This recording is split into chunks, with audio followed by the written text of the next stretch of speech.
It's an honor and a pleasure to introduce our next speaker, Nuritzi Sanchez, who is a senior open source program manager here on the community relations team at GitLab. Nuritzi has a great breadth of experience in open source, and her talk today is titled Communication Hacks, Strategies for Fostering Collaboration and Dealing with Conflict in Open Source Communities. Nuritzi is going to share some great strategies for providing feedback, dealing with conflict, and some overall ways to have more charisma and improve your online communications. I hope you enjoy her presentation.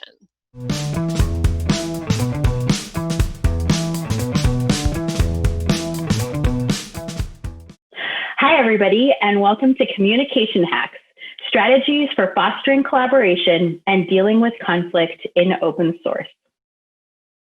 My name is Nuritzi Sanchez, and I am a senior open source program manager at GitLab.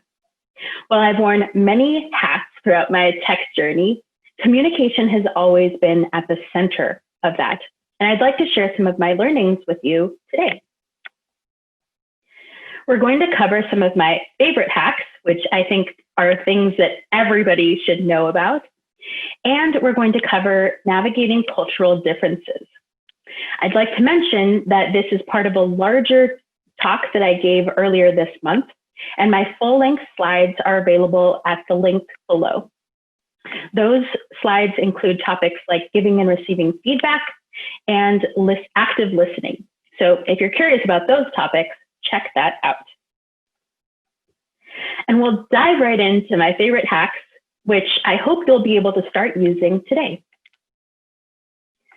The first is that it is the writer's job to be understood, and that formatting really, really helps.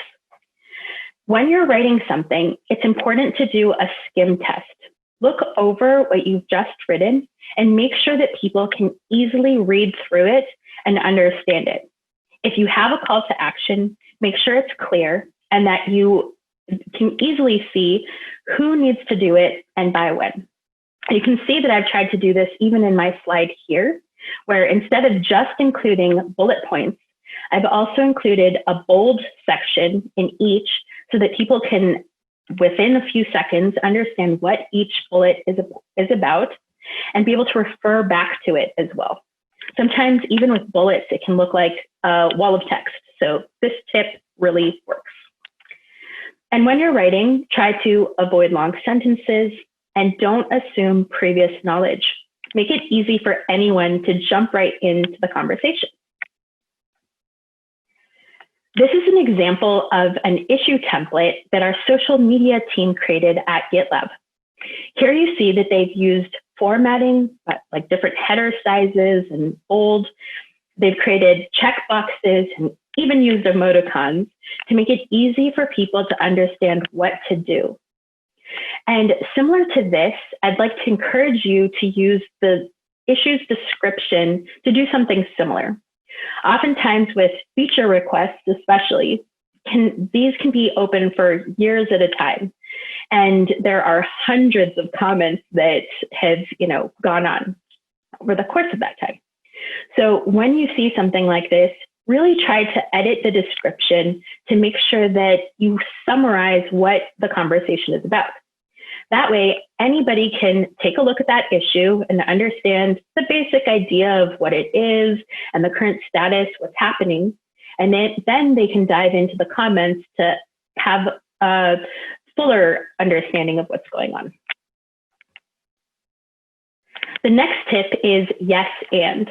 And this is that instead of saying no or yes, but, you just switch out the but for an and. You say yes, and.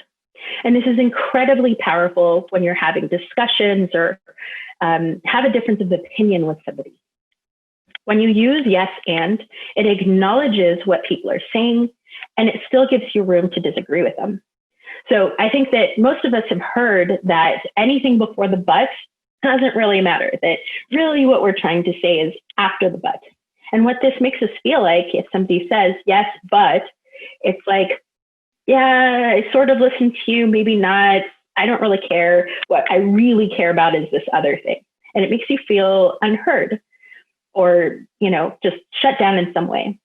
When you use yes and, you can say, yes, I've heard what you've said, and I still disagree. I think it should be this way. And that one little word has made a psychological difference where now we're more ready to hear what they have to say because we've felt heard.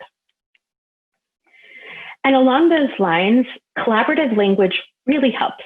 And while I don't have the time to go through this full list, I want to highlight the first, which is how might we? This is a phrase that I've really tried to incorporate in my own daily usage, where instead of saying something like, let's solve this challenge, which yes, it's motivating, yes, we want to do it, you might want to say instead, how might we solve this challenge? And just by changing those words, you're inviting people to participate in solving that challenge, to give you their ideas and take ownership in solving that challenge. Next up, we have navigating cultural differences, because as we continue to expand our communities and work with more contributors from all over the world, we need to understand how to best work together. And I love this book by Erin Meyer. It's called The Culture Map. She's done a lot of research on different cultures, and she plots them out along 7 indicators. These indicators are communicating, evaluating, leading, trusting, disagreeing, scheduling, and persuading. Again, I don't have time to go into all of them, but I'll highlight a few. The first is communicating. And with this indicator, there are low context cultures and there are high context cultures. Low context cultures value communication that is precise, simple, and clear. Repetition is often used to avoid misunderstandings. On the other hand, high context cultures value communication that is sophisticated and nuanced and layered. And oftentimes you have to read between the lines.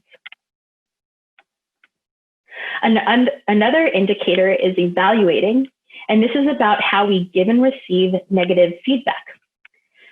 Direct negative feedback cultures deliver feedback frankly, bluntly, and honestly. They don't use positive messages to wrap negative ones. Absolutes are used, like you always do this or you completely did that. And it's okay to give it in front of groups.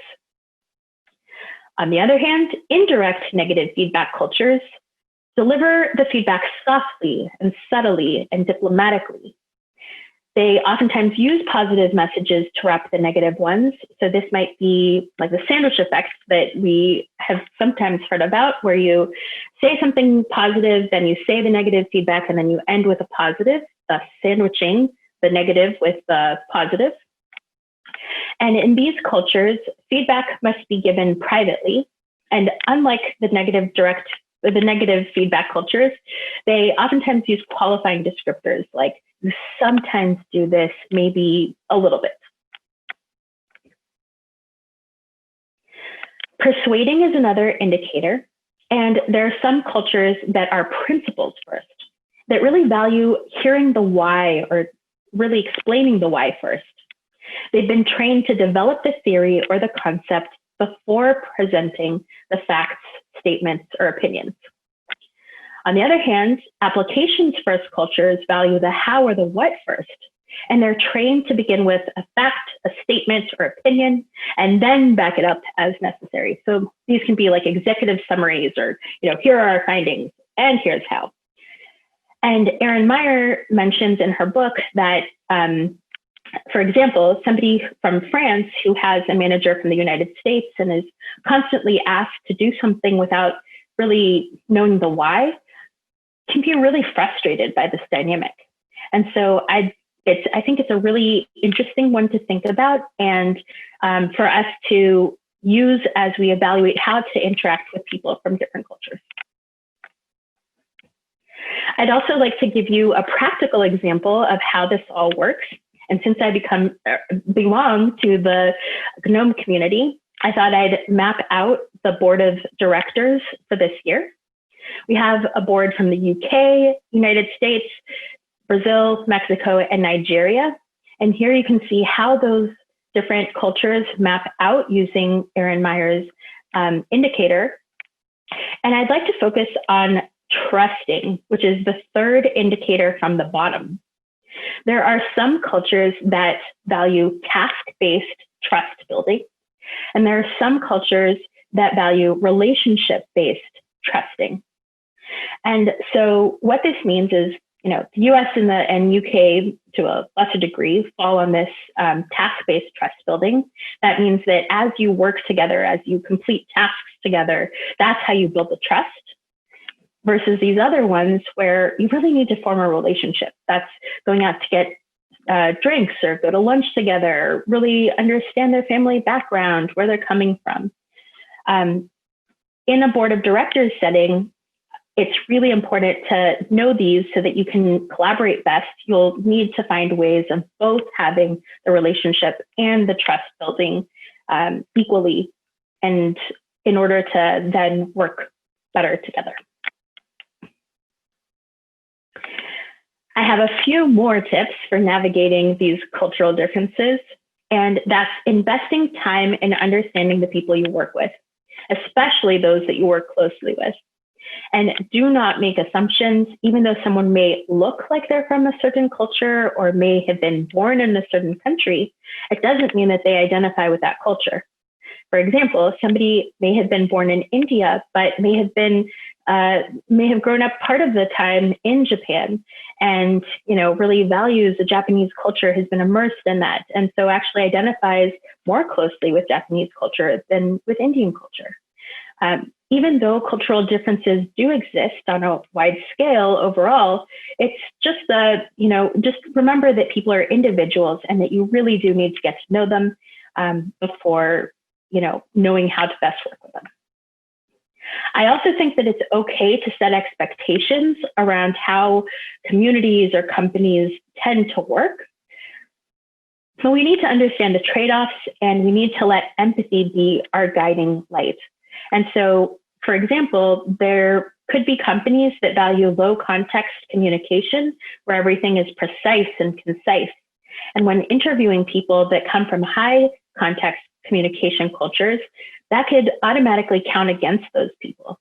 And when we're trying to build diverse teams and organizations, we need to make sure that we understand that, and that we're, keeping that in mind as we adapt and move closely together to work. So I think that there needs to be more research done in this area and just more knowledge share so that we develop that empathy and can better work together. I'd like to end with this quote that I love by John Powell that says, "Communication works for those who work at it." And this is so true. Communication is a skill that you build. And so even if you think that you need work in this or you're not great, don't worry. This is something that you can keep improving. And I hope that today you've learned something, and I look forward to hearing about your journey eventually. Keep sharing the knowledge. That's it. Thank you very much. And I hope you enjoy the rest of GitLab Commit.